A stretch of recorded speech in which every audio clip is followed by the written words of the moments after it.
Hi hello friends, എല്ലാ കൂട്ടുകാർക്കും പത്തരമാറ്റ് സീരിയലിൻ്റെ ഇനി വരാൻ പോകുന്ന ഒരു അടിപൊളി നാളത്തെ എപ്പിസോഡിൻ്റെ റിവ്യൂയിലേക്ക് തന്നെ സ്വാഗതം കേട്ടോ. ചാനൽ ആദ്യമായിട്ടാണ് കാണുന്നുണ്ടെങ്കിൽ ഒന്ന് സബ്സ്ക്രൈബ് ചെയ്ത് ലൈക്ക് ചെയ്ത് സപ്പോർട്ട് ചെയ്യാൻ വേണ്ടി മറക്കല്ലേ. അങ്ങനെ നമ്മുടെ നവ്യനെ കുറിച്ചുള്ള മഹാസത്യം പറയാൻ വേണ്ടി തന്നെ തീരുമാനിച്ചിരിക്കുകയാണ് നയനയും ആദർശം കൂടി കനകയെടുത്തും ഗോവിന്ദൻ്റെ അടുത്ത് കേട്ടോ. അപ്പോൾ പിറ്റേ ദിവസം രാവിലെ തന്നെ നമ്മുടെ കനകയാണെങ്കിൽ പായസവും പലഹാരങ്ങളൊക്കെ ഉണ്ടാക്കുമ്പോൾ നന്ദു ചോദിക്കുന്നുണ്ട്, എന്താ അമ്മേ ഇവിടെ ആരെങ്കിലും ഗസ്റ്റ് ഉണ്ടോ എന്ന് ചോദിക്കുമ്പോൾ ആ നയനെ വിളിച്ചിരുന്നു, നയനയുടെ കൂടെ ആരും ഒരു വിശിഷ്ട അതിഥി കൂടി വരുന്നുണ്ടെന്ന് പറയുന്നുണ്ട്. ആരാന്ന് മനസ്സിലായില്ല. ഇനി മുത്തശ്ശനും മുത്തശ്ശിയൊക്കെ ആയിരിക്കോ? അങ്ങനെ ആവാൻ ചാൻസ് ഇല്ല. എന്തായാലും നമ്മളെ കൊണ്ട് പറ്റുന്ന പോലെ സ്വീകരിക്കണമല്ലോ, അതിന് വേണ്ടിയുള്ള സാധനങ്ങളൊക്കെ ഒരുക്കുവാണ്. കൊള്ളാം. അല്ല നിനക്കിന്ന് ഡ്യൂട്ടിക്ക് പോകണ്ടേ? ഇല്ലമ്മേ ഞാനിന്ന് പോകുന്നില്ല, വല്ലാത്തൊരു തലവേദന പോലെ. നീയേ ഇനി അധികം ഡ്യൂട്ടിക്കൊന്നും കറങ്ങി നടക്കണ്ട മോളെ, കല്യാണമൊക്കെ ഇങ്ങനെ ആവാനായി. അറിയാലോ, ചിങ്ങത്തിൽ തന്നെ കല്യാണം നടത്തണമെന്നൊക്കെ പറയുന്നുണ്ട്. അങ്ങനെയാണെങ്കിൽ ശരീരവും മുഖവും ഒക്കെ നന്നായിട്ട് സൂക്ഷിക്കേണ്ട സമയമോ അമ്മേ. ഒന്ന് നിർത്ത്, തുടങ്ങി രാവിലെ തന്നെ അമ്മ പലഹാരം ഉണ്ടായിക്കൊണ്ടിരിക്കുകയല്ലേ, പലഹാരം ഉണ്ടാക്കുക, അല്ലെങ്കിൽ നയനേച്ചി വന്നാലും പലഹാരം ഉണ്ടാക്കി തീരുമെന്ന് തോന്നുന്നില്ല എന്ന് പറഞ്ഞിട്ട് നന്ദു അവിടുന്ന് പോകുന്നുണ്ട്. നല്ലതൊന്നും പറഞ്ഞ പെണ്ണിനെ പിടിക്കില്ല എന്ന് പറഞ്ഞിട്ട് കമല പെറുപെറുത്തുകൊണ്ട് പായസമൊക്കെ ഇങ്ങനെ ഉണ്ടായിക്കൊണ്ടിരിക്കുക കേട്ടോ. ആ സമയത്താണ് അവിടേക്ക് നമ്മുടെ നയനയും ആദർശവും നമ്മുടെ നവ്യനെയും കൂട്ടിക്കൊണ്ട് വരുന്നത്. നയനയും ആദർശമാണ് ആദ്യം വണ്ടിയിൽ നിന്ന് ഇറങ്ങുന്നത്. വേഗം തന്നെ നമ്മുടെ കനകയും അതുപോലെ തന്നെ ഗോവിന്ദനും കൂടി ഓടിപ്പോകുന്നുണ്ട് കേട്ടോ. മോളെ എത്തിയോ? എവിടെ അതിഥി വന്നില്ലേ? വരുന്നുണ്ടമ്മേ. അമ്മ ഒന്ന് വെയിറ്റ് ചെയ്യ്. കാറ് തുറന്ന് അതിഥിനെ കണ്ടു കഴിഞ്ഞാൽ അമ്മ ഞെട്ടരുത്. അങ്ങനെ ഞെട്ടിക്കുന്ന എന്തെങ്കിലും അതിഥിയാണോ? ആരാ മോനെ? എന്തെങ്കിലും VIP ആണോ? VIP ആണോന്ന് ചോദിച്ചാൽ അതെ, VIP ആണ്. അല്ല അതിനേക്കാളും മുകളിലാണോന്ന് ചോദിച്ചാൽ അതെ. നമ്മുടെ എല്ലാവരുടെയും ജീവൻ ഒരുപാട് പ്രാവശ്യം രക്ഷിച്ച ആ ഒരു വ്യക്തി. ഞാൻ അമ്മ അടുത്ത് പറഞ്ഞിട്ടില്ലേ, ഇടയ്ക്കിടയ്ക്ക് ഒരു പ്രൈവറ്റ് നമ്പറിൽ നിന്ന് മെസ്സേജ് വരാറുണ്ടെന്ന്. എന്തെങ്കിലും അപകടം സംഭവിച്ചാലൊക്കെ അങ്ങനെ രക്ഷിക്കണം ഇങ്ങനെ രക്ഷിക്കണം. ഇപ്പം പറയണം നമ്മുടെ നന്ദുവിനെ പോലും കഴിഞ്ഞ ദിവസം നാഗേന്ദ്രന്റെ ആ ഗുണ്ടകൾ തട്ടിക്കൊണ്ടു പോയപ്പോഴേക്കും നന്ദുവിന്റെ ജീവൻ ആപത്താണെന്ന് പറഞ്ഞില്ലേ.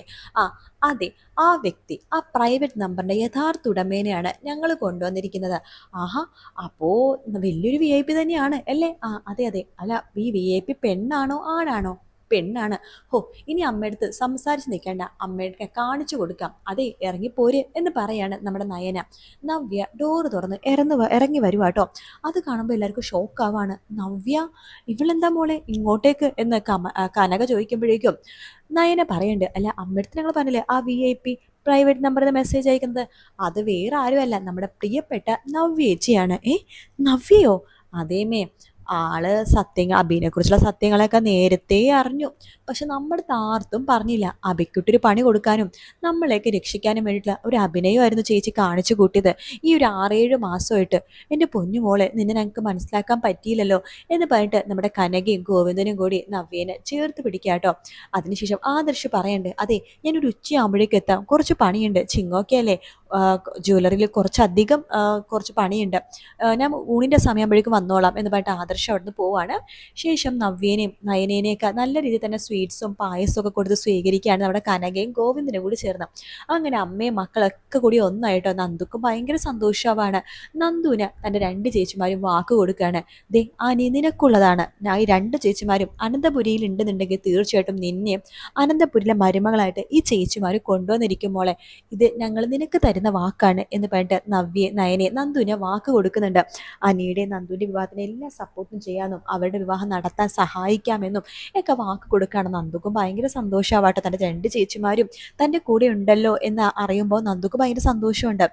ശേഷം പിറ്റേ ദിവസം മുതൽ നമ്മുടെ നന്ദുവും നയനയും പിന്നെ കനകയും എല്ലാവരും കൂടി ചേർന്നിട്ട് നടക്കാൻ വേണ്ടിയൊക്കെ പോകണം. കാരണം കല്യാണം ഒന്നും പറഞ്ഞിട്ട് വന്നിരിക്കുകയാണല്ലോ, അപ്പോൾ ഒരു ദിവസം കഴിഞ്ഞിട്ടല്ലേ തിരിച്ചു പോകുള്ളൂ. അപ്പോൾ വെറുതെ ഒന്നും ആരും ഇല്ലാത്തടത്തേക്ക് നടക്കാമെന്നൊക്കെ പറഞ്ഞിട്ട് പോകുന്ന സമയത്താണ് ഞെട്ടിക്കുന്ന കാഴ്ച ഇവർ കാണുന്നത്. ഇവർ ബീച്ചിൽ പോകുന്നുണ്ട് കേട്ടോ. ബീച്ചിൽ പോകുമ്പോഴേക്കും അങ്ങ് ദൂരെയായിട്ട് അബിയും നാഗേന്ദ്രനും കൂടി സംസാരിച്ചിരിക്കുന്നത് ഇവർ കാണാണ്. ഇത് കാണുമ്പോഴേക്കും ഷോക്കാവാണ് കേട്ടോ. അപ്പോൾ നയന പറഞ്ഞിട്ട്, കണ്ടില്ലേ ഇവർ തമ്മിൽ കോണ്ടാക്റ്റും കാര്യങ്ങളൊക്കെ ഉണ്ട്, അത് നമുക്കറിയാവുന്ന കാര്യമല്ലേ നയനെ എന്ന് നവ്യ പറയേണ്ട ഒരു കാര്യം ചെയ്യാം. നമുക്കിപ്പോൾ തന്നെ ഈ കാര്യങ്ങളെ നമുക്ക് പ്രൈവറ്റ് നമ്പറിൽ നിന്ന് ജലജേനെ വിളിച്ചറിയിക്കാം എന്ന് പറയാണ്. അങ്ങനെ ജലജയ്ക്ക് ഒരു പ്രൈവറ്റ് നമ്പറിൽ നിന്ന് നമ്മുടെ നവ്യ തന്നെയാണ് വിളിക്കുന്നത്. നിങ്ങളുടെ മകനും നിങ്ങളുടെ ഭർത്താവും തമ്മിൽ സംസാരിച്ചിരിക്കുന്ന കാഴ്ച നിങ്ങൾക്ക് കാണണമെന്നുണ്ടെങ്കിൽ ഇന്ന സ്ഥലത്ത് വരണം എന്ന് പറഞ്ഞിട്ടാണ് മെസ്സേജ് അയച്ചിരിക്കുന്നത് കേട്ടോ. ഇത് കാണുമ്പോൾ തന്നെ ജലജയ്ക്ക് ദേഷ്യം വരുവാണ്. അപ്പോൾ അവൻ വീണ്ടും ആ നാഗേന്ദ്രനെ കാണാൻ പോയല്ലേ, ഞാൻ ഇത്രയൊക്കെ പറഞ്ഞിട്ടും അവൻ അവനൊരു കൂസലുമില്ല. അവ വീണ്ടും പോയിരിക്കുക ആ നാഗേന്ദ്രനെ കാണിട്ട്. അവനിങ്ങോട്ട് വരട്ടെ, അവനെ വെച്ചിട്ടുണ്ട് ഞാൻ എന്നൊക്കെ പറഞ്ഞിട്ട് ജലജ ഇങ്ങനെ ഇരിക്കുകയാണ്. ശേഷം അവിടെ നിന്ന് വണ്ടി എടുത്തുകൊണ്ട് നേരെ ഈ പറഞ്ഞ സ്ഥലത്തേക്ക് പോകുമ്പോഴോ ജലജയെ ഞെട്ടിപ്പോവാട്ടോ. നോക്കുമ്പോൾ ദേ നിൽക്കുന്നു അബി സംസാരിച്ചുകൊണ്ട് ആരോട്, ഈ നാഗേന്ദ്രൻ്റെ അടുത്ത്.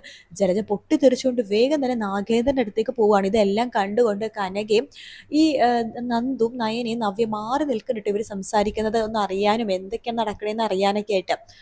ജലജ പറയണ്ട്, നാണമില്ലേ നിങ്ങൾക്ക്? 10-24 വർഷം മുമ്പ് വീട്ടിൽ നിന്ന് പുറത്താക്കിയതില്ല നിങ്ങളെ, എന്നിട്ട് നാണമില്ലാതെ വീണ്ടും വന്നിരിക്കുന്നു മക്കളെ കാണാനായിട്ട്.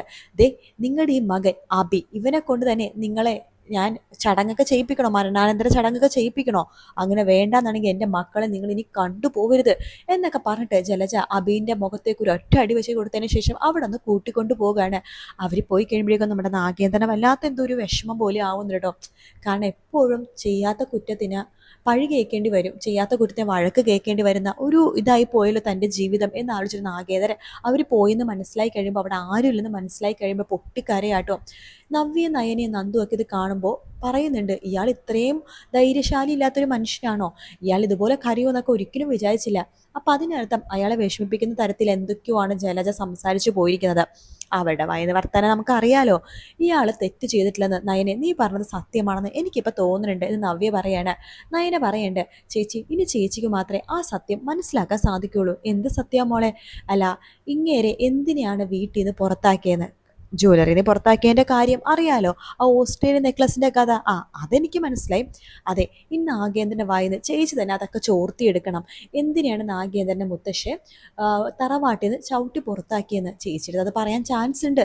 ചേച്ചി അയാൾക്ക് ഒരു മകളെ പോലെ എല്ലാ സ്നേഹവും കാര്യങ്ങളും കൊടുത്താൽ മതി. അവന്തികേനെയും അതുപോലെ തന്നെ അബീനെയും കാണുന്ന പോലെ ഏറെക്കുറെയൊക്കെ ചേച്ചിനെയും അയാൾ കാണുന്നുണ്ട്. എന്തൊക്കെ പറഞ്ഞാൽ അബിയുടെ ഭാര്യയല്ലേ, അബിയുടെ കുഞ്ഞിൻ്റെ അമ്മയല്ലേ, ആ ഒരു പരിഗണന ചേച്ചിക്ക് തരാതിരിക്കില്ല. അതുകൊണ്ട് തന്നെ ചേച്ചി തന്നെ ആ രഹസ്യം അറിയാൻ വേണ്ടി ശ്രമിക്കണം എന്ന് നയന പറയാണ്. നവ്യ അത് ഏറ്റെടുക്കുന്നുമുണ്ട്. അങ്ങനെ നാഗേന്ദ്രൻ്റെ നല്ലൊരു മകളായിട്ട് നവ്യ ഇങ്ങനെ അഭിനയിക്കുന്നല്ല, നവ്യ ശരിക്കും അങ്ങനെ തന്നെ ഒരു നാഗേന്ദ്രൻ്റെ നന്മയൊക്കെ മനസ്സിലാക്കിയിട്ട് നാഗേന്ദ്രൻ്റെ കൂടെ അങ്ങോട്ട് നിൽക്കും കേട്ടോ. അങ്ങനെ പതുക്കെ പതുക്കെ നവ്യ നാഗേന്ദ്രൻ്റെ മനസ്സിലെ ആ രഹസ്യങ്ങൾ ചോർത്തിയെടുക്കാൻ വേണ്ടി തുടങ്ങുകയാണ്. നയനയായിട്ട് തന്നെ ഒരു സന്ദർഭം ഇടാണ് നാഗേന്ദ്രൻ കാര്യങ്ങളൊക്കെ തുറന്നു പറയാനായിട്ട്. അങ്ങനെ നാഗേന്ദ്രൻ അവസാനം ആ ഒരു മഹാസത്യം നവ്യയെടുത്ത് എല്ലായിടത്തും കൂടി തുറന്നു പറയാണ്. ഈ ജലജ കാണിച്ചു കൂട്ടിയ ആ ഒരു കാര്യങ്ങൾ ജലജക്കാണ് അവിഹിത ബന്ധവും കാര്യങ്ങളൊക്കെ ഉള്ളത് കേട്ടോ. എന്നിട്ട് ഇത് നാഗേന്ദ്രൻ കണ്ടുപിടിച്ച് കഴിഞ്ഞപ്പോഴേക്കും നാഗേന്ദ്രനെയാണ് അവിഹിത ബന്ധം ഉള്ളതെന്നും നാഗേന്ദ്രൻ അമ്മ പെങ്ങൾമാരെ തിരിച്ചറിയാൻ കഴിയാത്തവനാണെന്നും നാഗേന്ദ്രൻ പണം മോഷ്ടിക്കുന്നവനും ഒരുപാട് പെണ്ണുങ്ങളായിട്ട് ബന്ധമുണ്ടെന്നും എല്ലാം തന്നെ പറയാണ് ജലജ നമ്മുടെ മൂർത്തിനോട്. മൂർത്തി അത് കേട്ട പാതി കേൾക്കാത്ത പാതി വിശ്വസിക്കുകയും നാഗേന്ദ്രൻ അവിടെ ചവിട്ടി പുറത്താക്കുകയും ചെയ്യാട്ടോ. അപ്പം ഇങ്ങനത്തെ കുറേ കഥകളാണ് ഇതിന് പിന്നിൽ. അപ്പോൾ ആ ഒരു ഭാഗങ്ങളൊക്കെ തന്നെയായിരിക്കും നമുക്ക് ഇനി നാളത്തെയും മറ്റന്നാളത്തെ ഈ ആഴ്ചത്തെ ഫുൾ എപ്പിസോഡ് ആകും. ഒരു ദിവസത്തെ പ്രൊമോ മാത്രം നമുക്ക് കാണിച്ചിട്ടുള്ളൂ. കാത്തിരുന്ന് കാണാം ഫ്രണ്ട്സ്. വീഡിയോ ഇഷ്ടപ്പെടുകയാണെങ്കിൽ ലൈക്ക് ചെയ്യാനും സബ്സ്ക്രൈബ് ചെയ്യാനും കമൻറ്റ് ചെയ്യാനും മറക്കല്ലേ. മറ്റൊരു വീഡിയോ ആയിട്ട് കാണാം. Take care. Bye bye.